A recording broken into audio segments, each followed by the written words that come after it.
Yan ba mga idol, may napanood ako ba na naawa lang ako dun sa ano ba, sa bagong panganak na ano bata. Kasi ano siya, yung pinagsilusan siya ng ano niya, pinagsilusan ng kuya.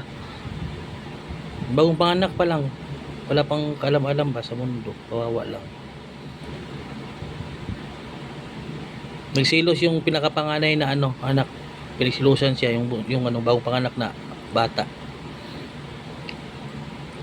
Ang ginawa ng kuya niya, nilagyan ng ano, yung lason yung didi ng nanay niya. Ang kawawa yung ano, yung bata.